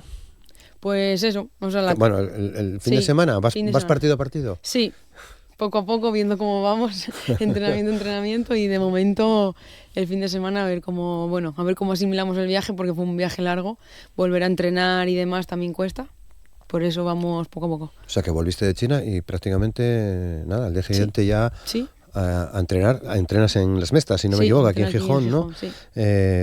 Formas parte del equipo, de este equipo que hay aquí, ¿no? No, yo tengo un equipo de Santander, en Piélagos. En Piélagos. Sí. Y tu entrenador aquí, que es Ángel Solís. Sí. Con él estás, bueno, pues todos los días entrenas. Sí, entreno de lunes a sábado. Todos los días, menos el domingo. Es un ritmo intenso, ¿no? Sí, aquí no hay descanso. ¿Lo llevas bien? Sí, la verdad es que, o sea, yo lo hago sin como ir a trabajar. Es más, llevo desde los 6 años entrenando. O sea que ya lo hago sin pensar, algo mecanizado. Claro, pero es que luego también trabajas. Sí, es fisio, ¿no? Sí, por la tarde a trabajar. O sea, las mañanas están dedicadas a entrenar todos los días, como dices, de lunes a sábado. ¿Son duros los entrenamientos? Sí. Bueno, a ver, una velocista. Ahí, por ejemplo, entreno 6 días y 3 hago gimnasio y 3 corro. Entonces los días de correr hay días que son duros. Hoy va a ser un día duro. ¿Hoy va a ser un día duro? Hoy va a ser un día duro. ¿En qué va a consistir? Hoy tengo 3.300 a tope. O sea, suena poco, pero... ¿A todo lo que puedas dar? A todo. O sea, de acabar vomitando. Bueno. Así que imagínate. Bueno, claro, estar en la élite del atletismo significa eso. Sí, o sea, cada día tienes que dar si no das el 100% entrenando, al final en la competición no vas a llegar ahí. Está claro.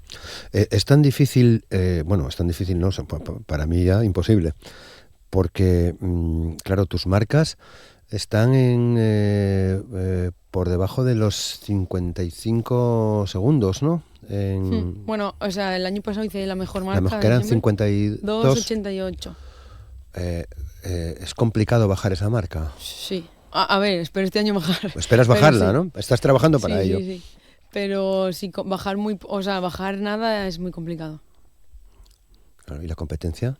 También, bastante más. La competencia, ¿no? Porque vaya nivel, ¿no? En general del atletismo español, del atletismo femenino. Este año, sobre todo el 400, fue, vamos, terrible.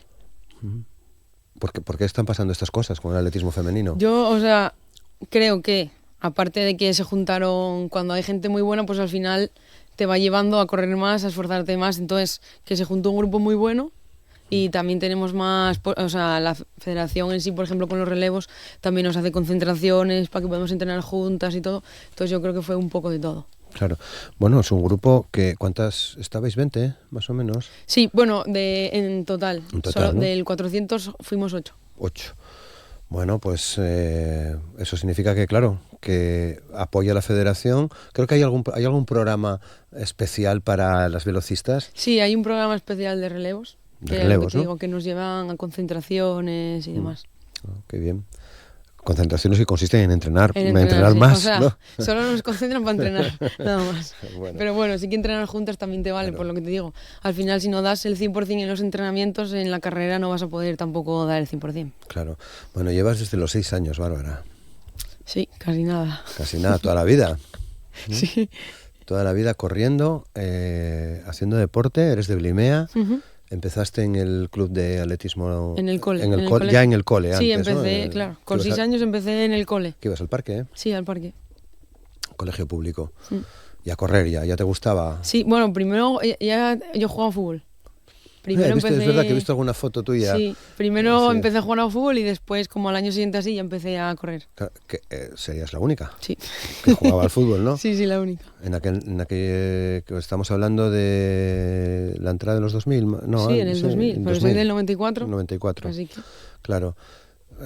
Bueno, ahora hay un cambio brutal, Sí, ¿no? sí, o sea, en el fútbol fue En el fútbol, ¿no? terrible. Siempre digo que si fuera ahora niña, como antes, yo creo que hubiera sido jugando a fútbol. Estarías en la selección. Viendo que estuviste en China con el atletismo, ¿no? Estarías en la selección española, ¿no?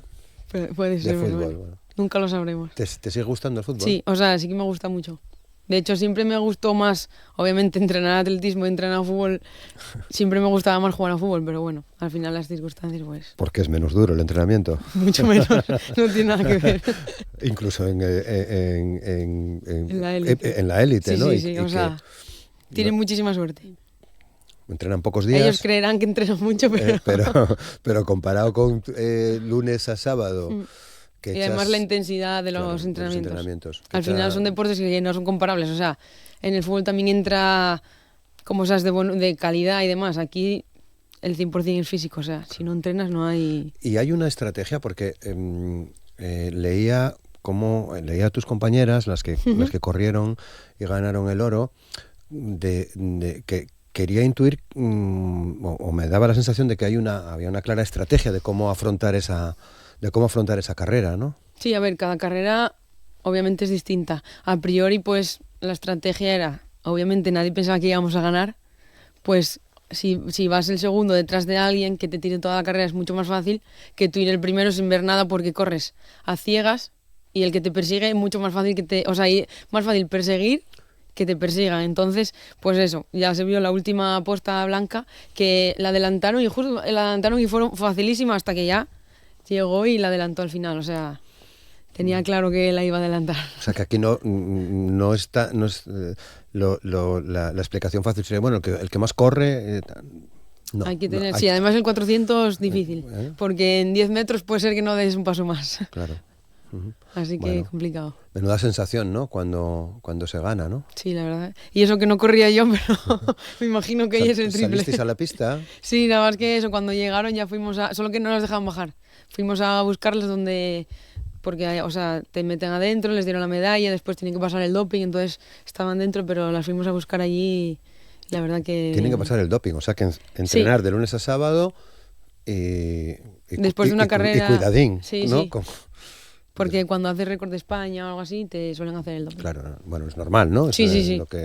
Lo que hay que hacer, vaya. De todas formas, desde los 6 años, primero jugando a fútbol, luego con el Club Atletismo La Viana, toda la vida en el atletismo, quiero decir que, bueno, estás totalmente acostumbrada ya a esta vida, ¿no? Y a cómo afrontarla y sobre todo para poder estar donde estás, ¿no? Porque si no, no sería así. Sí, o sea, aquí si no te lo tomes en serio, al final ni uno ni otro, porque tampoco puedes hacer...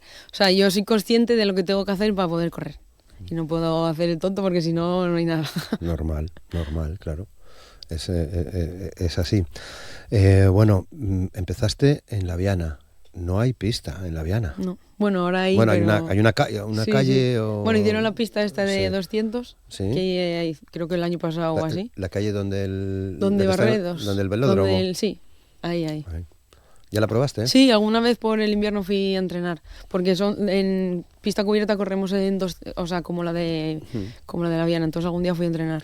Pero bueno, cuando tú empezaste en La Viana, No había nada. no había nada, pero había una cantera realmente increíble. Sí, la verdad que en La Viana mucha gente hace deporte. Y desde pequeña yo ya fui y había un montón de nenos, todo, sin pista. O sea, corríamos alrededor del campo del Titánico. Claro, bueno, porque estaba Sonia, estaba Alejandro, que son gente Sí. mayor que tú, que ha tenido muy Que ya- buenos sí, no, salió resultados, muchísima ¿no? gente de la Viana. Ujú. No sé por qué, pero sí. Igual por no tener pista. Igual, la suerte de... Entrenar ahí en lo que Estás más duro. es lo que te hace más duro, ¿no? Eso está claro. Bueno, echas la vista atrás y qué Bárbara ves ahora desde esta posición. Pues yo creo que, o sea, lo que soñaba desde pequeña, creo que poco a Pero poco lo estás voy en ello, cumpliendo, ¿no? sí. Qué guapo lo de ir cumpliendo sueños, Sí, ¿no? la verdad que sobre todo el año pasado cuando les Olimpiadas fue Bueno, un antes y un después. menuda en España. sensación, ¿no? Sí, la verdad. Participar en unos Juegos Olímpicos. Pero bueno, creo que ahora tienes también el ojo puesto en el Campeonato del Mundo, ¿no? Porque también leía, y así me lo aclaras, que lo de China está muy bien, pero hay que revalidar ahora dentro de unos meses, ¿no? Sí, en realidad, o sea, lo de China es como el Campeonato del Mundo solo de relevos y Sí. sirve para clasificar al equipo al Mundial que es en Tokio, o sea, de atletismo. Entonces sí, o sea, ganamos, pero donde hay que ganar de verdad ahora es en Tokio, que eso ya va a estar más difícil. ¿Y ya hay fechas? Sí, en septiembre. Septiembre. Hmm. ¿Aspiras a entrar en el Sí, equipo? espero. Claro. Para O sea, ello- voy a trabajar para ello, vaya. Estás trabajando ya para Sí, ello. sí. Y bueno, el próximo fin de semana en Castellón, y luego ya no paras hasta No, hasta septiembre. hasta en agosto el Campeonato de España, que ahí ya se decidirá quién va y quién no. Bueno, te veremos allí, ¿no? A ver si además participando, vamos, A ver si sale bien. que vengas con una medalla. Ojalá. Bueno, en el Ayuntamiento de San Martín están ya te reciben prácticamente Sí, todos sí. los años, ¿no? Vamos Ya tienen ahí un hueco ya. Tienen un hueco, ¿no? Porque bueno, oye, está muy bien tener a una vecina con estos resultados, porque tú sigues viviendo en la cuenca, ¿no? Sí, yo sigo viviendo en Blimea. Vale. Y lo de fichar por un equipo de Cantabria, bueno, veo que estuviste también en un equipo de Sí, en el Playas de Castellón, ¿no? Sí, es que aquí en Asturias tampoco hay muchos equipos, porque, o sea, en el atletismo igual que en el fútbol, al final hay primera, segunda categorías. Lo que voy a correr ahora este fin de semana, como por así decir, la categoría la primera del fútbol, vaya. Y en Asturias no hay ningún equipo en primera. Entonces, pues al final tienes que fichar por un equipo de fuera, si quieres competir en el más alto nivel. Claro, la verdad es que es injusto, me parece a mí, ver cómo acabas de llegar de un campeonato del mundo, de relevos, aspiras a ir a Tokio, estuviste en los Juegos Olímpicos, ¿no? Si miramos, vamos, es la élite del deporte, es la élite del atletismo, pero si miramos a otros deportes, en realidad los atletas salís perdiendo, ¿no? Sí, la verdad que hablándolo bastante. claramente, ¿no? Sí, sí, Quiero sí. decir que O sea, comparándolo con el fútbol. con el o fútbol, por ejemplo, O sea, ¿no? no se puede comparar, no Y- hay comparación. Y siendo femenino, O sea, bueno, ahora el fútbol femenino está bastante bien, así que... gracias al esfuerzo y al trabajo, ¿no? de las Sí. futbolistas, pero Pero no. hasta el otro día no se os ve. Y eso que en el atletismo, bueno, parece que siempre se televisaban muchos campeonatos Sí. y demás, ¿no? Sí, la verdad que en los campeonatos de España sí que los ponen siempre por la tele, eso, pero bueno. Al final el fútbol siempre vende más. Claro. ¿Habláis de estas cosas cuando vas a una competición? A ver, yo creo que ya lo tenemos tan asumido que al final ya lo damos por hecho, Ujú. por desgracia. Claro, por desgracia, ¿no? Porque, bueno, no sé cuánta gente se dedica al atletismo, pero es gente corriendo, mucha gente, y al atletismo de manera profesional también, ¿no? Aquí Sí. en Asturias, ¿no? Solo que eso, para vivir del atletismo, difícil. Impensable. Además, o sea, lo que pasa en atletismo es que un año sí salete bien, tienes beca, el equipo, bueno, lo que sea, pero como te lesiones, cero. Bueno, ya. O sea, te quiten la beca, todo. Y el año siguiente O sea, que es no tienes nada. como volver a empezar, ¿no? Sí, cada ¿Es año lo que, vuelves a ¿Es lo que empezar. te pasó ahora con estas lesiones? Mm. O sea, que Al final, si no hay resultados, no hay nada. no hay pasta. No, Dicho como en el fútbol, por claramente. ejemplo, tienes un nombre y ya este, bueno, pues voy a ficharte aunque te has lesionado porque aquí no. Claro. Aquí si no hay resultados el año anterior, pues nada de nada. Claro, pero ¿cómo cuidarse de las lesiones, Bárbara? No, eso, o sea, puedes hacer hasta cierto punto, pero imposible. ¿Influye tu carrera deportiva en tu vida particular, en tu vida personal? Sí, bastante. Sí. O sea, yo para mí no, porque, o sea, y para mí es totalmente normal, pero los de alrededor no lo ven normal. Claro. Entonces sí que influye mucho. No puedo hacer muchas cosas que los demás sí. Bueno, pero salir sales. Sí. ¿No? O sea, salgo lo que puedo, Disfruta lo salgo. Pero no sé, decirte ahora mismo, por ejemplo, montar en moto, por ponerte ¿Qué un te ejemplo, gustaría? no puedo montar en moto. O ir a esquiar un día tampoco. O sea, cosas así puntuales y esto, vaya tontería. Porque claro, si me lesiono. Claro, hacer montañismo, bueno. Bueno, dar un paseo por el monte sí, ahora ir a algo peligroso pues no escalada debería. y tal, no deberías, ¿no? Ningún O sea, que deporte de riesgo. bueno, ningún deporte de riesgo para prevenir lesiones. Sí, que después no te quita que caigas Que vais por a la entrenar calle. y caigas, ¿no? Exacto. O que vais por la calle y caigas, ¿no? Bueno, muy bien, pues a ver qué pasa a partir de ahora, Bárbara. Esperemos que vaya mejor todo. Sí, ¿no? Seguro que sí, ¿no? Seguro Yo la verdad sí. que este año tengo bastante confianza. ¿Tienes que tener mucha confianza en ti misma? ¿Tienes mucha confianza Sí, en ti misma? yo creo que sí. En cuanto, o sea, si no confíes tú ya Claro. no hay manera Ya desde pequeñina, ¿no? Pensando en ganar. En ganar. Aunque después no ganes, pero tienes que pensar en que vas a ganar. Porque lo que digo, o sea, si no vas, por ejemplo, ahora, si no voy a entrenar pensando que voy a hacer, o sea, que lo vas a hacer bien y hacerlo bien, al final no vale ir a entrenar y ir por ir. Claro, Tienes que ir y saber lo que vas a hacer. vale. ¿Estás contenta con Ángel? Sí.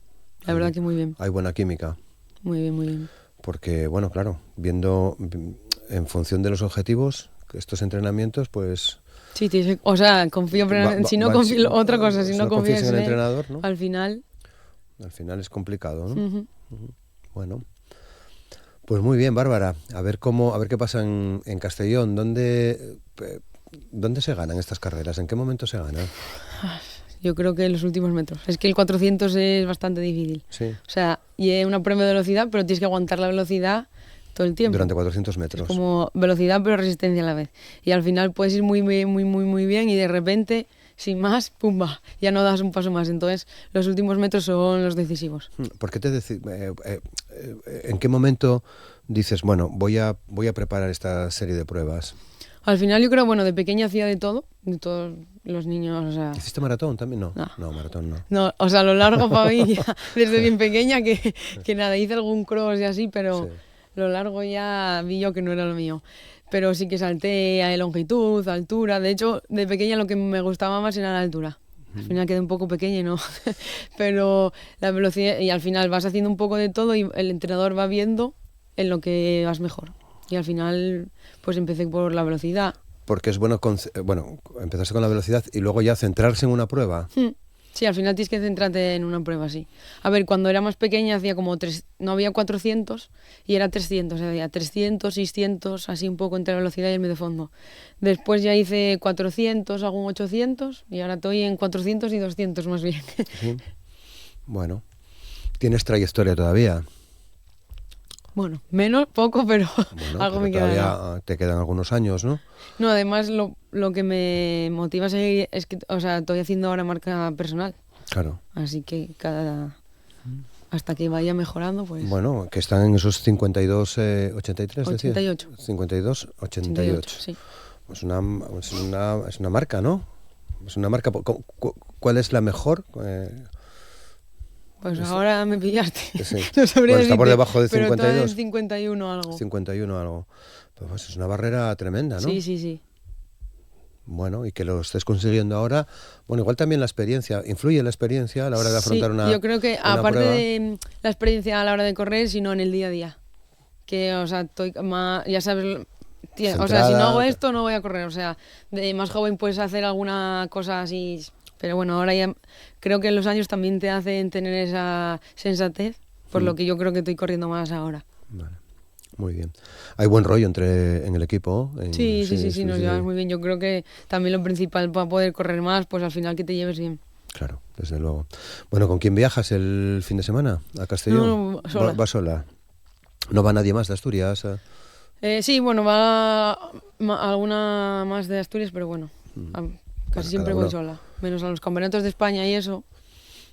Vale, ¿cuál es la siguiente concentración que tienes con el Eso equipo? Creo que habrá una antes de Tokio, que será en agosto, pero no creo, o sea, ahora ya toca la parte individual y después ya volver con los relevos. Muy bien.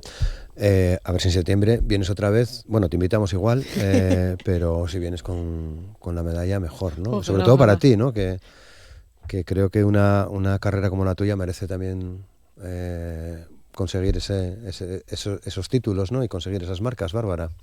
Ojalá pueda. Ojalá, seguro que sí. Un placer charlar contigo. Vale, igualmente. Vuelve cuando quieras. Bárbara Camblor, mucha suerte. Bárbara, Muchas gracias.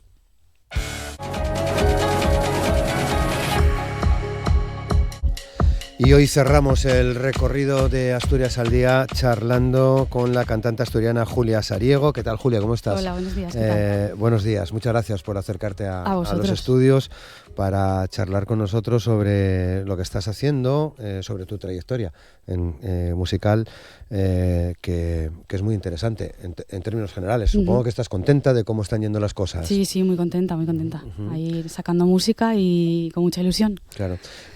Bueno, tu nuevo single se titula La Cara B. La cara B es la cara B. La cara B, sí. Tiene relación con esa cara B de la que hablamos, ¿no? De los discos, ¿no? Sí, bueno, en principio no pensé en eso cuando la escribí, pero luego me di cuenta que también podía hacer un guiño ahí a los vinilos y a la cara B, que es donde estaban todas esas canciones que no se consideraban tan guays como va a estar en la cara A. Pero que eran mejores. Pero que a veces eran mejores, sí. Y también un poco de referencia a la cara B en una persona que es un poco esa parte más dark, más oscura que no quieres mostrar, pero sí que quieres que te quieran también con esas cosas. Claro, o sea que haces canciones con el ánimo de reflexionar, no lo hago queriendo, pero me sale. Pero te salen, ¿no? Sí, supongo que soy yo un poco intensa y profunda y al final pues me sale hablar de cosas así que me tocan a mí.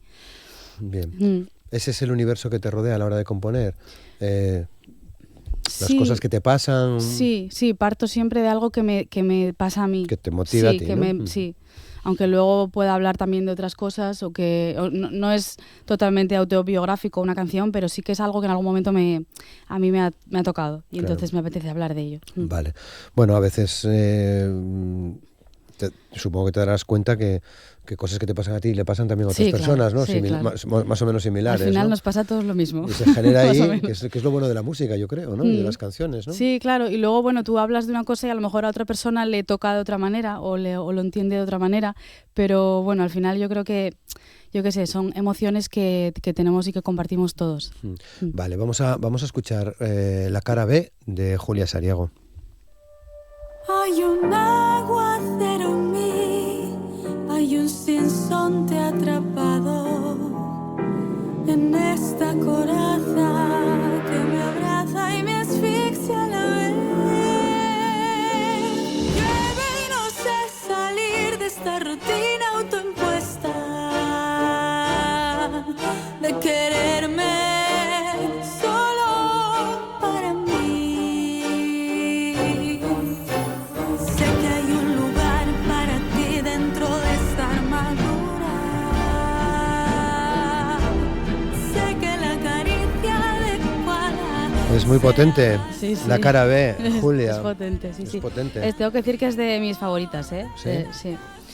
Mías, que siempre hay una relación ahí, amor-odio con las canciones. De las que tienes hasta ahora De las que tengo hasta ahora, y que conocemos. Y que conocemos, porque tienes más que todavía no conocemos, sí, claro, ¿no? claro, Que esperemos conocer, ¿no? Sí.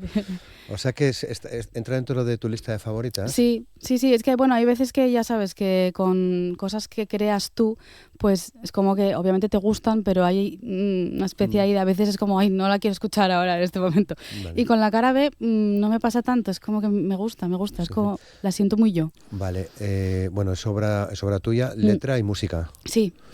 Porque, Sí, bueno, hay el productor también me ayudó un poco con los arreglos, Adrián Huelga, sí. Pero vamos, la armonía principal es mía, sí. Porque, claro, Julia, tú vienes del mundo de la clásica. Sí. Es decir, que llevas unos cuantos años ya estudiando Sí. música, ¿no? Sí. ¿Te ha ayudado a afrontar? Porque a veces pensamos que la clásica es un aburrimiento, que no es así. No. Pero, claro, ¿a ti te ha ayudado a la hora de componer, de afrontar este tipo de proyectos? Sí, De componer, no sé, porque también el clásico tiene un mundo muy rígido y a mí lo que me pasaba es que no me permitía crear, porque al final estás tocando o cantando música de grandes compositores, pero no creas tú. Entonces me pasó un poco eso, que yo sentí la necesidad de tener que componer yo mis propias armonías, mis propias canciones y bueno, en ese sentido no me lo permitía el clásico, pero sí que me dio un bagaje. Y yo creo que bebo un poco de todo eso, o sea, claro. Y quizá por eso también es diferente lo que hago, porque tengo todo ese recorrido. Bueno, esos arreglos de cuerda que claro, escuchábamos ahora, ¿no? Sí. Sale un poco por ahí lo clásico, pero mezclado con otras cosas. Qué bien, que además mezclado creo que muy bien. Entiendo que aquí tu trabajo con Adrián Huelga, bueno, pues fue codo a codo, mano a mano, para empastar todo esto. Sí, es un poco complicado darle forma a eso, por lo que te digo, porque como... Hay veces que no tengo claro por dónde va a salir una canción, porque yo compongo a piano y voz y con el piano funciona muy bien. Es como esto podría ser. El piano siempre funciona bien, sí. Podría ser una balada tal cual, pero no queríamos que fuera solo una balada piano-voz y entonces llega el momento de decir, ¿y ahora qué metemos aquí para que sea diferente? Entonces, bueno, fue un proceso interesante. Claro. Sí. ¿Primero la música, primero la melodía o la letra? En mi caso, primero la letra. ¿Ah, sí? De momento, o sea, sí, suele ser así. ¿Y escribes a diario? ¿Escribes todos los días? Ahora mira, hoy por la mañana estaba pensando que hace mucho que no escribo, pero bueno. Pero hay un resorte que salta, ¿no? Sí, a lo mejor eso, cuando me pasan cosas o sí, tengo la necesidad de expresar algo y tengo que escribirlo. ¿Lo escribes y lo escribo luego al piano? Y luego, sí, intento sacar al piano algo. ¿Está la melodía rondando? No sé, suele ser cuando me siento al piano. Sí, antes no... Bueno, cada uno tiene su proceso. Sí, pero bueno, igual de repente un día te digo, no, pues ahora me salió la música primero, ¿sabes? No lo sé. Claro. Bueno, ¿qué planes tienes? Pues ahora, bueno, en verano tengo unos cuantos conciertos por ahí. Tuvimos el viernes en el Centro Municipal del Coto. ¿Del Coto, un aquí concierto, en Gijón? Sí, con toda la banda. Y nada, en junio sale otro tema que se llama La Paz. Y después, pues nada, seguir grabando música y... O sea que vas soltando. Sí, porque ahora, bueno, es lo que se lleva. Ahora los discos ya... No, habrá disco, supongo, después de un tiempo, pero ahora sí, las cosas se hacen así, vas sacando poco a poco para estar presente y bueno. Pero tengo la sensación de que está funcionando lo tuyo. ¿Sí? ¿Tú crees? Yo creo que sí. Esperemos. Bueno, aparte que podremos juzgar hoy al final de la entrevista escucharemos la canción completa, pero quiero decir que estás en las plataformas. A mí me da que sí. Bueno, yo ahí me dejo guiar un poco. Porque además, bueno, quiero decir que no es que sea una música de consumo rápido, la tuya, ¿no? Sí, es verdad, soy consciente. Sí. Entonces bueno, tiene que calar un poco, ¿sabes? Sí. Claro, y escuchar, ¿no? Sí, o sea, sí, yo creo que mi música es un poco de escuchar y lo que tú decías, un poco reflexionar. No es una música así, eso de el escucho sin más. Vale, entonces, hay otro single anterior, que es el de Salvaje. Sí, quizá eso es un poco así más potente, más, bueno. Cosa fina la de Salvaje, ¿eh? Sí, ¿no? A mí me gustó mucho, ¿no? Sí, fue interesante, grabarlo también. Porque creo que puedes orientar algo ahí más hacia el baile. ¿Te gustaría? Pues me gustaría, sí, a mí me gusta mucho bailar. Nunca bailé y canté, pero porque no se dio. Pero a mí bailar me encanta y no lo descarto, ¿no? Bueno, ¿y el vídeo de Salvaje? El vídeo, bueno, pues lo hice con Nuria, que es con la que hice todos los videoclips, que bueno, ya es como mi hermana, o sea, somos uña y carne, y bueno, fue muy divertido. Pasé un poco de miedo en el momento ese en el que me cuelgo, y eso que yo había hecho rappel de pequeña, pero digo, madre mía, si me caigo aquí ahora mismo. y nada, fue muy, muy guay. Y yo creo que quedó algo muy interesante y diferente y bueno, y salvaje. Vale. Se puede ver en YouTube, sí. En YouTube y tienes página además, ¿no? También tienes página propia. ¿Página web? Sí. No. Tengo YouTube. El canal de YouTube, sí, me refería, perdón. Sí, Julia Sariego. Sí. Y Instagram, Julia Sariego Music. Y en Spotify, Julia Sariego también. Claro. Ahí estoy. Vale, pues la verdad que a mí podemos recomendar que te busquen, te escuchen y que te vean, ¿no? Porque además creo que hay un trabajo muy potente, técnicamente hablando, quiero decir, en el vídeo. Sí, Nuria es brutal. Es una chica muy joven, tiene 24 años y a mí me encanta cómo trabaja. Vale. Sí. ¿Qué tal en el Coto el otro día? Pues muy bien, sí. Estabais haciendo tienes un disco anterior, ¿no? Que Sí, tenía por aquí anotado, exacto. que es Sí, el de un disco de nanas. nanas, totalmente diferente a esto. También es verdad que eran nanas diferentes, o sea, yo quería como Nadie nos reivindicar, sí, las nanas para los adultos, no solo para los niños. Y bueno, pues fue un disco para mí un poco experimental, un poco como voy a hacer esto porque me apetece componer y ya está. Y fue lo primero que hice durante la pandemia y bueno, le tengo mucho cariño, la verdad. Y sí, el otro día hicimos, ahora estoy intentando ya ir haciendo cada vez menos de eso y metiendo más lo nuevo, pero siempre tocamos algunas de ese disco. Sí, Vale, sí. ¿cómo trabajas con la banda? ¿Que te Pues bueno, acompaña? es gente con la que ya llevo, bueno, salvo la guitarrista que se unió ahora nueva, con el pianista es con el que voy siempre, entonces bueno, nos conocemos ya muchísimo, con Iván el bajista también y Chus el batería, o sea, es gente que ya entre ellos trabajan también mucho, entonces nos conocemos, conocen el repertorio y bueno, se trabaja súper bien con ellos, la verdad. Vale, educación clásica. No habías tenido ninguna banda anterior, no habías hecho ningún trabajo musical al margen de lo que estás haciendo ahora. No, porque antes de esto cantaba clásico. Antes de la pandemia todavía cantaba clásico.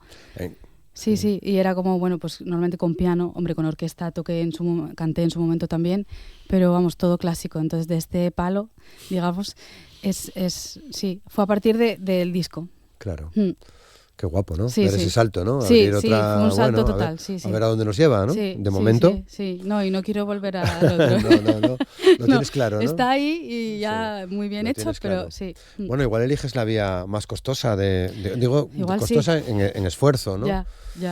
Pero bueno. Los retos, ¿no? Sí, o sea, que sí. te gustan los retos también. Sí, no me asusta, la verdad, eso. Y creo que me aporta un montón como artista hacer cosas nuevas y bueno, siempre estoy abierta a lo que surja. No descarto volver a hacer, oye, nunca se sabe la vida, Bueno, claro. dónde te puede llevar, y además es que eso técnicamente es algo que me ayuda muchísimo. O sea, está ahí y a nivel vocal, o sea, me ha ayudado a entender el instrumento muchísimo. Y bueno, yo también soy profesora, doy clases de canto, entonces...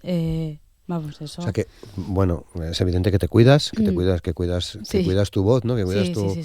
tu garganta, ¿no? Sí, eso sí que me queda ahí del clásico de, vamos, ya... Hombre, cuando se puede, pues también desfaso un poco, ¿no? pero normalmente sí, si tengo un concierto me cuido mucho, sí. Me preocupa mucho el tema de la voz y tal, y estar bien. Además hay chorro de voz ahí, ¿no? Sí. Como se suele decir, ¿no? La grabación, ¿cómo afrontas grabar? ¿Te gusta grabar el estudio? Sí, ¿Te me resulta gusta. pesado? No, me gusta el proceso creativo, me gusta en general, lo disfruto mucho. Luego ya en el escenario también, pero ya es como, bueno. Y suele pasar a veces que las canciones, claro, yo la cara B la escribí hace mucho. Bueno, hace 2 años, ¿no? Y entonces cuando sale ya es como que para ti ya lo que escribiste ya pasó ya está, casi. 2 años... Aunque lo sigas sintiendo, Sí, pero claro. nos pasa eso mucho a los artistas, ¿no? Pasa el tiempo volando, ¿no? Sí, Como suele sí, decir. tal cual. Y en el estudio lo disfruto un montón. Y con el productor, pues, no sé, es muy interesante ese proceso de que vayan haciendo una canción, ¿no? Es como muy guay. Qué guapo. Bueno, nadie nos acuna. Decías que querías darle una vuelta a las nanas y se la diste. Se la di, bueno, se lo intenté dar. ¿no? Sí, Nadie nos acuna es un poema de Gloria Fuertes que yo lo leí y precisamente decía ¿por qué nadie nos acuna a los mayores? Lo reivindicaba ella ya. Y yo no sé por qué de siempre me gustaban mucho las nanas, o sea, me gusta mucho ese mundo mágico ahí que hay en una nana, que tú le cantas a alguien para dormir y es en ese momento por la noche, ¿no? Cuando parece que hay mucha magia, mucha fantasía. Y entonces dije, pues voy a escribir yo nanas dándole una vuelta de tuerca, ¿no? Y que no sean tampoco, no tienen que ser, no son todo baladas, hay de todo en ese disco. De hecho, Sanación es bastante cañera y bueno, también... ¿En la del monstruo? En la del monstruo es un poco también... Me leí una conferencia que hizo Lorca sobre las nanas españolas y me interesa mucho ese mundo también de Lorca, que habla de que las nanas españolas son muy duras realmente, o sea, es ese momento en el que una madre o quien cuidaba al niño, porque a veces no era la madre, le canta al niño para que se duerma, pero también echa los demonios que ella tiene, ¿no? Porque yo qué sé, porque el padre se ha ido a la guerra, porque la ha abandonado, porque hay hambre, porque no le puede dar de comer a su hijo. Entonces, realmente las nanas españolas son muy duras. Y bueno, las nanas que yo hice pues también tratan algún tema así. La del monstruo, se me fue el título de la cabeza. ¿Dónde viven los monstruos? Donde viven los monstruos, sí. exactamente. Flipante el vídeo también. Ah, sí, sí, pues es de Nuria también. Sí, Un poco inquietante, sí, pero... Sí, porque tiene ese punto también. Sí. Mm. Esa cara, ¿no? Sí, el monstruo. Sin una cara pues son tremenda, esos ¿no? monstruos un poco que te acechan por la noche. Mm. Bueno, un poco dark, como un poco decías. dark, sí. Sí eres. No sé si, sí, tengo ese punto, sí. Ese punto. No sé si escuchas ese tipo de música también o qué escuchas. Es que realmente escucho de todo. Es que sí, si ves mi Spotify alucinas, o sea, porque sí, va desde clásico hasta pues Bad Bunny, que ahora estoy con el disco último a tope. Oh. Sí, bueno. Me encanta el último disco y no sé, de todo, es que de verdad yo no me cierro a nada. Porque te puede venir la inspiración de muchos sitios, entonces... 600.000 entradas ha vendido Bad Pues, Bunny, leía el otro día. O sea, ¿qué voy a decir yo de Bad Bunny? No puedo decir nada. No sé si piensas ir a No, verlo. porque ya no hay entradas, no sé. Imposible, ¿no? Imposible. Pero bueno, el otro día en el Coto hice una versión, sí. Me gusta a veces meter versiones así de gente que... Pues la gente no se espera que hagas una versión de Bad Bunny a lo mejor. ¿Al piano? No, lo hicimos con toda la banda. Ajá. Sí. No la grabasteis ni nada, ¿no? No. Bueno, igual hay algún vídeo ahí, pero con el móvil así. Por ver otro tipo de... Sí, pero tengo una cover en YouTube también de Bad Bunny. La buscaré también. En este disco de Nanas vi Duerme Negrito, que no sé si es la clásica, porque esa no la... Sí, esa es la típica que cantaba Víctor Jara, también Mercedes Sosa. Es una canción, muy típica, que también habla de algo muy duro. Sí, y esa me la cantaba mi padre de pequeña. Qué guapa. Entonces, qué guapa. Y de hecho mi padre canta, al final de esa canción lo grabé a regañadientes porque no quería, y lo grabé cantando porque para mí era muy, muy simbólico eso. Bueno, pues veremos a ver dónde nos llevas, porque le das la vuelta a las nanas, ahora nos presenta Salvaje y La Cara B, veremos a ver qué nos llega en junio. Ya. Pero junio es diferente también, es una balada, también. Es un poco más tranquilito. Bueno. Sí, pero también con su profundidad. Sí, ¿no? Sí. Vale, porque ya entiendo que tienes ya bastante material compuesto, no sé si grabado. No, grabado no. Estoy empezando a grabar un tema ahora y tengo cosas escritas, pero todavía no he empezado a grabar. Vale. Pero con ganas ya, sí. Bueno, dándole vueltas y probando y demás, ¿no? Qué bien. Qué bien. Bueno, pues como de actuaciones estuviste en el Coto, ¿tienes algo más? Sí, ahora las típicas así de verano más relax de piano, voz, guitarra, voz, así como más, que suelo meter más covers también. Sí. Y luego queda una pendiente en el Centro Municipal de Gijón, pero que todavía no sé cuál va a ser, entonces no lo puedo decir todavía. Vale. Ya me lo decís. Irán saliendo cosas, sí. Vale, van saliendo cosas. Bueno, estuviste en La Salvaje también hace... eso fue, no sé si el año pasado, el verano anterior o el 23, anterior, ya es que no sé. Tengo la duda ahí, sí. Sí, que ahora ya Sí, con las nanas. No cerró todavía. No cerró todavía, es verdad. Sí, o sea, está ahí a punto. Está a punto, qué pena, sí. ¿Te gustan esos conciertos en sala también? Me encantan, sí. La Salvaje lo disfrutamos muchísimo, sí. Un concierto muy guay. Y sí, a mí me encanta un concierto en sala, o sea, a mí me gusta que la gente esté ahí escuchándome, ¿sabes? Claro. Activamente. Bueno, sí. Qué bien. ¿Piensas en la posibilidad de salir fuera a hacer conciertos? Me encantaría. Si llega. Sí, claro, sí. Pero bueno, ya sabes que hay que ir con poco a poco y viendo que funcione. ¿Es como te lo estás planteando? Antes estuvo con nosotros Bárbara Camblor, atleta, velocista, ¿no? En tu caso, si fueses atleta, serías más de maratón, vamos más suave, con la carrera musical, ¿no? Que me refiero. Sí, no sé, yo ahora me estoy dejando guiar por los que saben. Porque, bueno, yo si no, a ver, por mí, me dices Wizzing Center y venga, voy para allá, ¿sabes? Pero claro. estás en un buen equipo, ¿no? Sí, estoy en buenas manos. Estás en buenas manos, ¿no? Sí. Entonces, bueno, vamos poco a poco y haciendo las cosas bien, que es lo que importa, porque al final, bueno, es una carrera que no tiene que ser ya, tienes que ir poco a poco construyendo. Así que, bueno, ahí estamos. Porque el éxito a veces, si es muy rápido, igual se va muy rápido. Sí. Eso, y no cala. Esas cosas pasan, claro. A mí me gustaría calar, sí, más. Con una letra que empieza diciendo hay un aguacero. Imagínate. Sí. Lógicamente tiene que tener más recorrido y lo tendrá seguramente que sí. Bueno, pues vamos a escuchar la canción que se titula La Cara B de Julia Sariego. Esperamos más noticias. Muchas gracias. Julia, y que podamos seguir disfrutando de de tu música, de tus Ojalá. canciones. Hoy ha Sí. sido un placer para nosotros también conocerte. Y el placer es mío, sí, muchas y gracias a charlar vosotros. contigo sobre la música y lo que significa hacer canciones, ¿no? Sí. Que está muy bien, nos dais muchas alegrías. Qué bien, La pues gente, de eso se la trata. gente que componéis canciones, ¿no? Sí, sí, sí. Es importante para la vida, claro que sí. Eso. Julia Sariego, un placer. Muchas gracias, te esperamos más veces. Muchas gracias. Nos despedimos también escuchando La cara B de Julia Sariego. Hay una